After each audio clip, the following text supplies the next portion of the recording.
ஒரு மகிழ்ச்சியான செய்தி. இதயம் நலனையின் விலை லிட்டருக்கு ரூபாய் 105 குறைஞ்சிருக்கு. செப்டம்பர் 2023ல 1 லிட்டர் இதயம் நலனையின் அதிகபட்ச விலை ரூபாய் 503. ஆனா இப்ப 1 லிட்டர் இதயம் நலனையின் விலை ரூபாய் 398 மட்டும்தான் தமிழ்நாட்டுல. அப்ப இனிமே எல்லாரும் இதயம் நலனை வாங்கலாம் இல்ல? திருநெல்வேலி மாவட்ட கழகத்தை சேர்ந்த 5 தொகுதிகளிலையும் நிர்வாகிகளை சந்தித்து வருகின்ற சட்டமன்ற பொதுத் தேர்தல் மற்றும் கட்சி அமைப்பு தேர்தல் சம்பந்தமா அவர்களோட கலந்து ஆலோசிக்க தான் இன்னைக்கு கூட்டமே நடக்குது. மற்றபடி நீங்க தான் கேட்கணும்.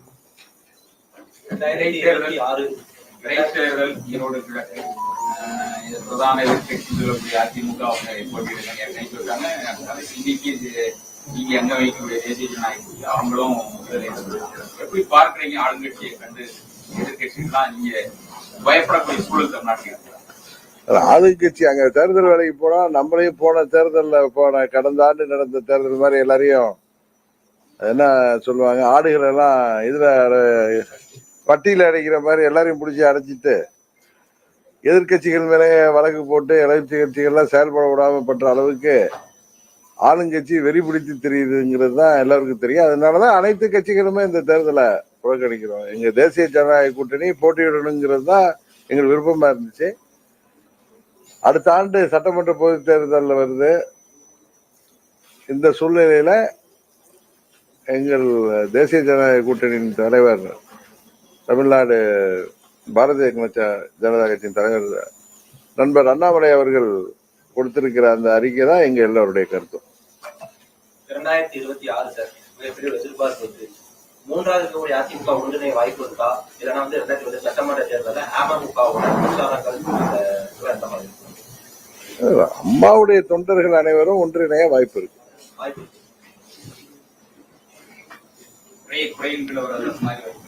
அதாவது திமுகங்கிற தீய சக்தியை வீழ்த்தணும்னா அம்மாவின் தொண்டர்கள் அனைவரும் அவங்க சொல்ற மாதிரி ஒரே கட்சி அல்ல, ஒரே அணியில் தேசிய ஜனநாயக கூட்டணியில் வரக்கூடிய வாய்ப்புகள் அதிகமாக இருக்கு.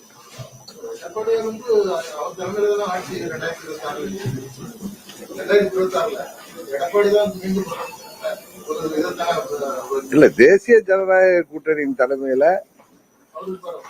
இல்ல அவர் இருப்பார் நான் சொல்லல. அம்மாவின் தொண்டர்கள் அனைவரும் ஒன்றிணைவார்கள் என்ற நம்பிக்கை எனக்கு இருக்கு. அல்ல, அம்மாவின் தொண்டர்களா தங்களை நம்புறவங்க சேருவாங்க. அதுக்கு இப்ப அம்மாவின் தொண்டர்கள் எல்லாம் ஒன்றிணைய யாரு தலையாக இருக்காங்கிறது உங்களுக்கு தெரியும். ஒரு சிலருடைய சுயநலம், பதவி வெறி, பணத்திமிருந்தாலதான் தான் இருக்கணும், மற்றவங்க யாரும் இருக்கக்கூடாதுங்கிற ஒரு அகம்பாவத்துல சில பேர் இருக்கிறதுனாலதான் அந்த கட்சி இன்றைக்கு தினம் தினம் பலவீனமாயிட்டு இருக்கு. புரட்சி தலைவர் கண்ட வெற்றி சின்னம், நான் திரும்ப திரும்ப சொல்வது போல, இரட்டை இலை இன்றைக்கு திமுகவிற்கு தேர்தலில் வெற்றி பெறுவதற்கு மயமுமாக உதவுவதற்கு அந்த சின்னம் பயன்படுத்தப்படுகிறது. நீங்க சொல்ற நபர் அம்மாவுடைய கட்சியை ஒரு வணிக நிறுவனம் போல் நடத்தி வருகிறார். ஏன்னா அவர் மேல கொடநாடு கொலை கொள்ளை வழக்கிலையோ இல்ல 4 ஆண்டு ஆட்சியில அவங்க செய்த ஊழல்கள் எல்லாம் காரணத்திற்காக பல்வேறு அமைச்சர்கள் மேல வழக்கு இருக்கு. ஆனா பழனிசாமி மேல எந்த வழக்கு வரல. தன்னை அதுல இருந்துலாம் காப்பாற்றிக் கொள்வதற்காக கட்சி என அழிந்தாலும் பரவாயில்லை, கட்சியை இன்றைக்கு கையகப்படுத்தி அதை பயன்படுத்தி வருகிறார். இதற்கெல்லாம் நல்ல முடிவு கிடைக்கும் என்கிற நம்பிக்கையில் தான் நான் சொல்றேன்.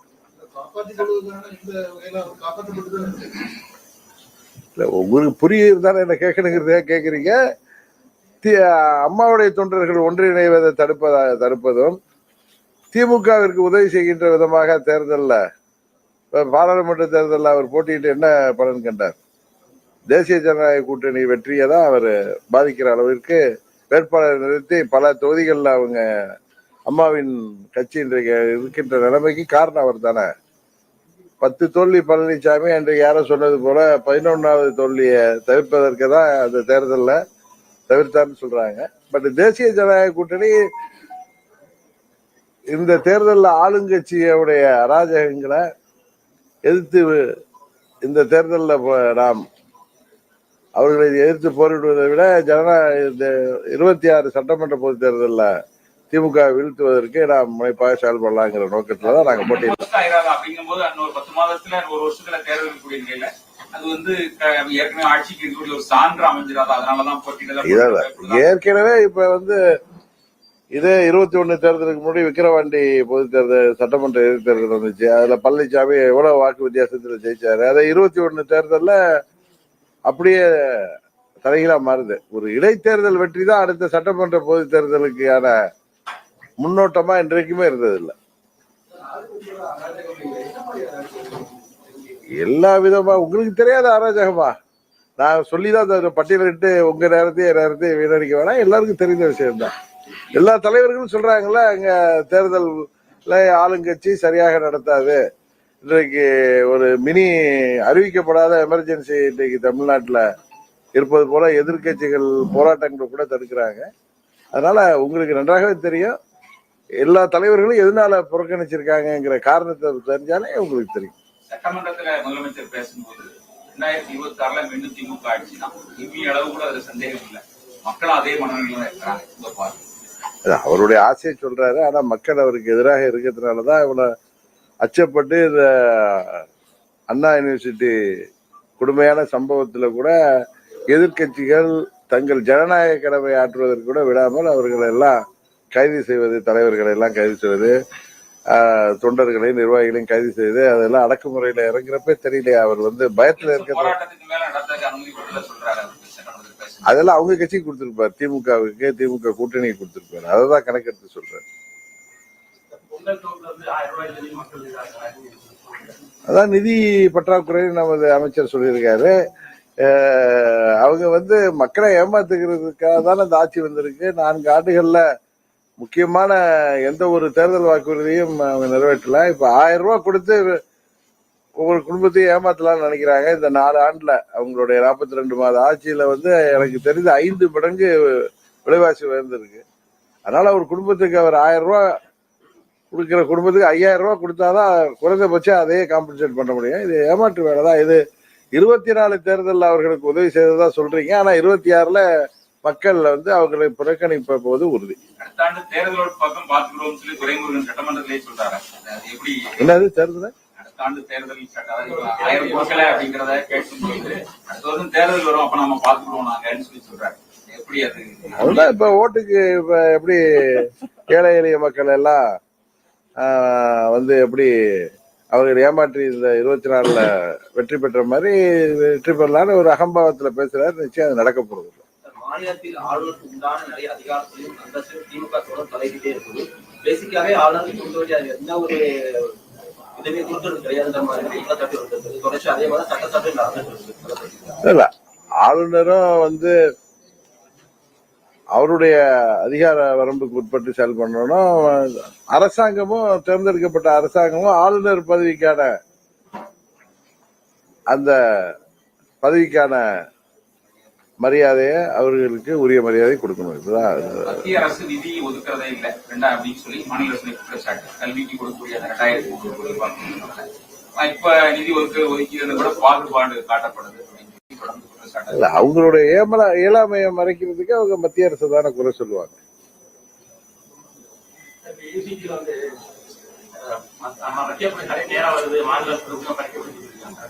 கவர்னருக்கான கூடுதல் அதிகாரம் விசிஏ நியமிக்கிறத கவர்னருக்கான கூடுதல் அதிகாரம் ஏற்கனவே நிறைய இந்த விசிஏ நியமனங்கள் எல்லாம் எவ்வளவு முறைகேடுகள், எவ்வளவு தவறான நபர்கள் நியமிக்கப்பட்டிருக்கார்கள். அதனால அதுல ஒரு என்ன கண்ட்ரோல், அதுல சூப்பர்வைசர் மாதிரி அதை செயல்படுத்துறது தப்பு இல்லை.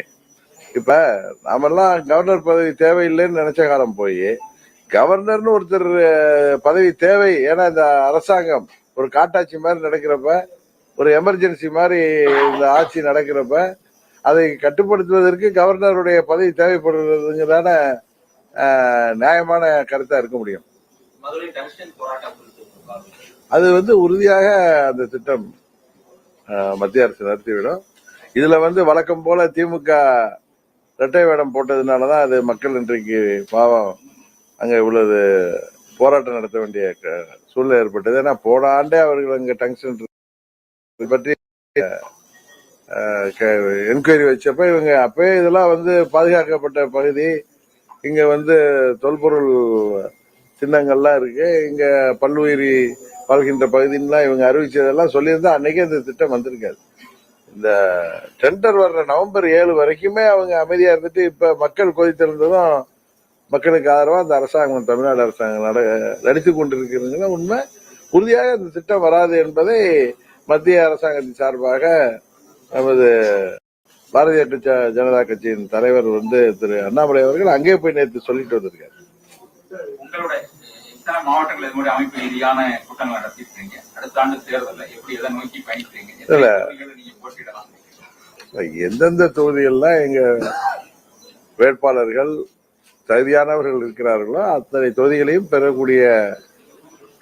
பெற முடியும் இந்த கூட்டணியில. அல்ல, அப்படி இல்லை. எந்தெந்த தொகுதிகள் எல்லாம் எங்கள் வேட்பாளர்கள் தகுதியான வேட்பாளர்கள் போட்டியிடுவதற்கு என்னங்க தேசிய ஜனநாயக கூட்டணி இன்றைக்கு பாரதிய ஜனதா கட்சி தலைமையில தான் இருக்கு.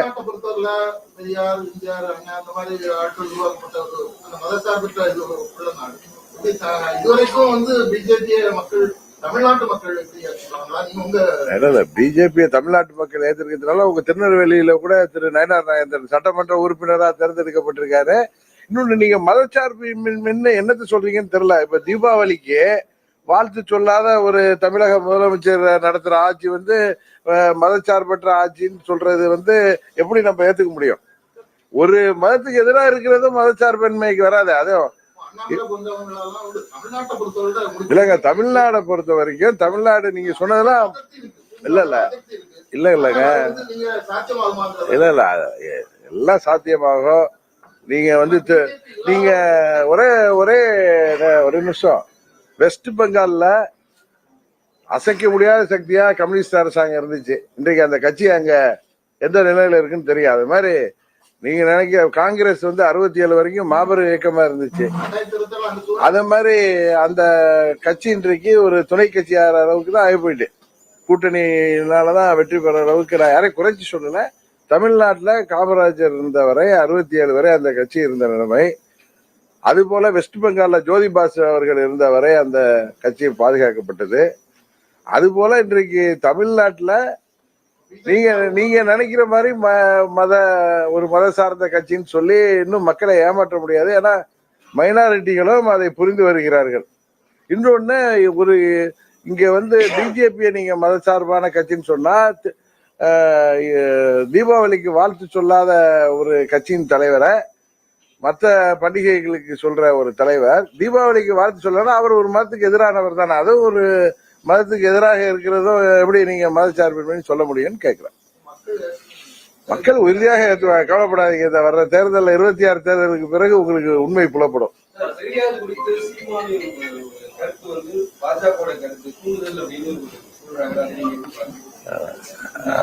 சீமான் வந்து எதற்காக இப்படி பேசுறாரு என்னங்கிறது தெரியல. எப்பயுமே இப்ப ஒண்ணு இல்ல,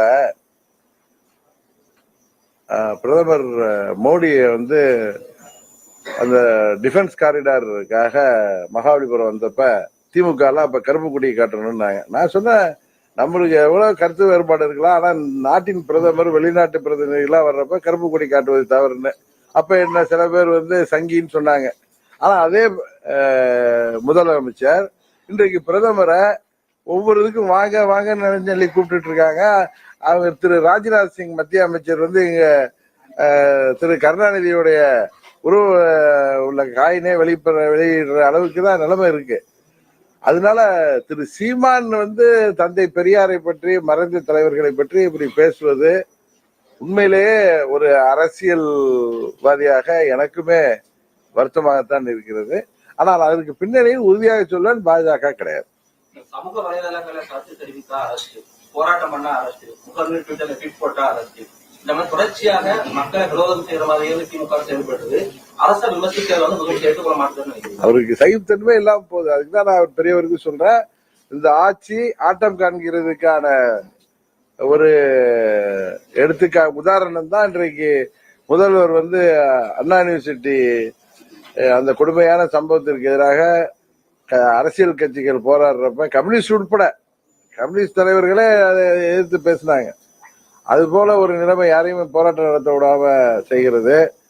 யாரோ போஸ்டர்ல ஒரு வயதான பெண்மணி அன்றைக்கு சென்னையில உண்மையா தமிழ்நாட்டு மக்களின் உண்மை மனநிலையை எடுத்து காட்டுகின்ற விதமாக அந்த அம்மா அந்த போஸ்டர்ல ஏதோ அந்த அம்மா ஏதோ எடுத்து அடிச்சத பொறுத்து கொள்ள முடியாமல் அதை வீடியோ எடுத்த அந்த சின்ன பையனி அந்த அம்மாவை தேடிட்டு இருந்தாங்க.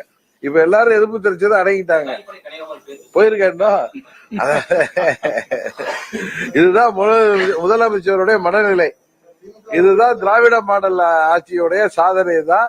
யாராவது அவர் எதிர்த்து பேசினா அவங்கள சிறையில பிடிச்சு போடுறது, நீங்க சொன்ன மாதிரி சோசியல் மீடியா மற்ற இவங்களெல்லாம் அரெஸ்ட் பண்றது தான் ஆயுதமா அவர் எடுக்கிறாரு. பட் அதே ஆயுதம் அவர் மீது பாயும். கத்தி எடுத்தவர்களுக்கு கத்தியால் தான் வீழ்ச்சிம்பாங்க. அது நிச்சயம் அவர் காலத்தில் நடக்கும். தொடர்ந்து கூட்டணியும் 5 ஆண்டுகளுக்கு மேல பலமா இருக்கு. தற்போது வரைக்கும் சின்ன சின்ன பிரச்சனைகள் ஏற்பட்டா கூட உடனே கூட்டு சரி செய்யறாங்க. அப்படி ஒரு பக்கம் நீங்க தனித்தனியா இருக்கக்கூடியது ஒரு உடைகள் வந்துருவீங்கன்னு சொல்றீங்க. அப்படி இருக்கக்கூடிய நிலையில மீண்டும் அவங்களுக்கான அது வாய்ப்பாங்க. இல்ல, நீங்க சொன்னது 19 தேர்தல்ல 17 தேர்தல்ல 17 ஆர்கே நகர்ல அதே கூட்டணி தானே இருந்தாங்க, டெபாசிட் போனுச்சே. அதனால 19 பாராளுமன்ற பொது தேர்தலையும் 21, 24 வெற்றி பெற்றதுனாலயே அதைதான் நான் பல உதாரணம் சொல்றேன். ஒரு கட்சிகள் ஒரு 2-3 தேர்தலில் ஜெயிக்கிறத வச்சு அந்த கட்சி அடுத்த தேர்தலில் ஜெயிச்சிடணும்னு யாராவது ஒரு நம்பினாங்கன்னா அது மூட நம்பிக்கையாக தான் இருக்கும். அது இந்த தேர்தலில் அது உண்மையாகும். நான் சொல்ற கருத்துங்கிறது தெரிய வரும். ஏன் பிஜேபி இருக்கிறதுனால உங்களுக்கு என்ன பிரச்சனை இருக்கு? ஒரு தேசிய கட்சி இப்ப நிதி வேணும்னா பிஜேபி தானே போய் நீங்க கேட்டுட்டு இருக்கீங்க. பிஜேபி ஆளுங்க இன்னைக்கு பல மாநிலங்கள் ஆட்சி செய்யறாங்க. தொடர்ந்து 10 ஆண்டுகளை கடந்து ஆட்சி செய்யறாரு. நீங்களும் நானும் ஒண்டியும் அதை விரும்பாம பேசுறது மதவாத கட்சின்னு பேசுறதுனால அவங்க மதவாத கட்சி ஆயிட முடியாது. ஏன்னா பல மாநிலங்கள்ல எல்லா மதத்தை சேர்ந்தவர்களும் வாக்களிச்சு தான் அவங்க ஆட்சிக்கு வந்திருக்காங்க.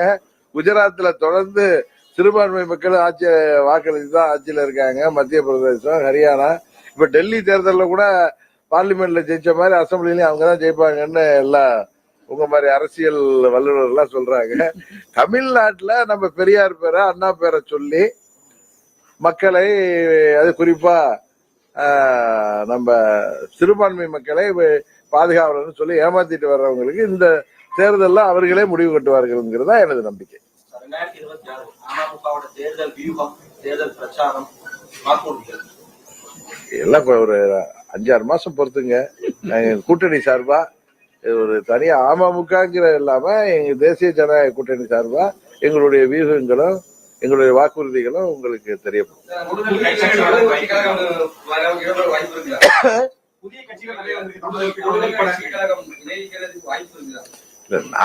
நான் இன்றைக்கு சொல்றது, திமுகங்கிற தீய சக்தியை வீழ்த்துவதற்கு திமுகவுக்கு எதிரான மனநிலையில் உள்ள கட்சிகள் அனைவரும் நீங்கள் தனியாக நின்று வாக்குகளை சிதறடிக்காமல் தேசிய ஜனநாயக கூட்டணி தான் உண்மையான மாற்று சக்தி, அதற்கு ஆதரவளிக்க வேண்டும். நான் பொதுவா எல்லா கட்சிகளும் உங்கள் மூலம் நான் அவங்க எல்லாம் எங்க கூட்டணிக்கு வரணுங்கிறது பொதுவான என்னுடைய கருத்து. அதை ஒரு கட்சி ஏற்றுக்கொள்வதோ ஏற்றுக்கொள்ளாததோ அவர்களுடைய விருப்பம். தொடர்ந்து நாங்க உடனே நாங்க ஆட்சிக்கு வந்தோம் நீக்கிடுவோம் சொன்னாங்க. இப்ப சட்டமன்றத்துல நாங்க இந்தியா கூட்டணி ஆட்சிக்கு வந்திருந்தால் நீக்கிடுவோம் சொல்றாங்க. அது கொண்டு வந்ததே காங்கிரஸ் கட்சி ஆட்சியில இருக்கிறப்பதான. இன்னொன்னு, இது சுப்ரீம் கோர்ட்டுடைய டிசிஷன் அது பெரிய ப்ராசஸ். அது இவங்க சும்மா இன்னைக்கு ஒரு கையெழுத்துல இருக்கிறவங்க சும்மா ஆட்சிக்கு வரணுங்கிற 10 ஆண்டு அந்த பக்கம் வர முடியலங்கிறதுக்காக எப்படி எவ்வளவு பழைய ஓய்வூதிய திட்டத்தை கொண்டு வருவேன்னு சொன்ன மாதிரி, விவசாயிகளுக்கு எல்லாம் கடனையும் நீக்கிடுவேன்னு சொன்ன மாதிரி, இளைஞர்களுக்கு வருஷத்துக்கு எத்தனை லட்சம் பேருக்கு வேலை வாய்ப்பை உருவாக்குவேன்னு சொல்லிட்டு இன்னைக்கு கூலிப்படைகள் தான் இன்றைக்கு தமிழ்நாட்டுல போதை மருந்து கலாச்சாரத்தை பெருக செய்து கூலிப்படைகளை தான் இன்றைக்கு வேலை வாய்ப்பா படித்த இளைஞர்களுக்கு இந்த ஆட்சியாளர்கள் உருவாக்கி வருகிறார்கள். அதனால 5000க்கும் 10,000க்கும் யார் உயிருக்குமே இன்றைக்கு உத்தரவாதம் இல்லாத நிலையில தான் இருக்கு. முதல்வர் குடும்பத்தை தவிர யாருக்குமே பாதுகாப்பு இல்லைங்கிறது தான் உண்மை. அது மாதிரி பெண்களுக்கு எதிரான குற்றச்சம்பவங்கள், சிறுமிகள்ல இருந்து வயதான மூதாட்டி வரைகள் இன்றைக்கு நிம்மதியாக எங்கும் செல்ல முடியவில்லை, வீட்டுல இருக்க முடியல. அரசு அதிகாரிகள் தட்டி கேட்டவர்கள்லாம் அந்த பகுதியில பாக்குறோம். எல்லா பகுதியிலையும் அவர்கள் மீது வன்முறை. அதுபோல இந்த அரசாங்கம் ஒரு சட்டம் ஒழுங்கே இன்றைக்கு கேலிக்கூத்தாகின்ற அளவு தான் இந்த ஆட்சி இருக்குது. இதையெல்லாம் முறியடிப்பதற்கு தேசிய ஜனநாயக கூட்டணி உறுதியாக அந்த வேலையை செய்யும். அதற்கு தமிழ்நாட்டு மக்கள் உறுதுணையாக இருப்பார்கள் என்கிற நம்பிக்கை எங்களுக்கு இருக்கு. சரி.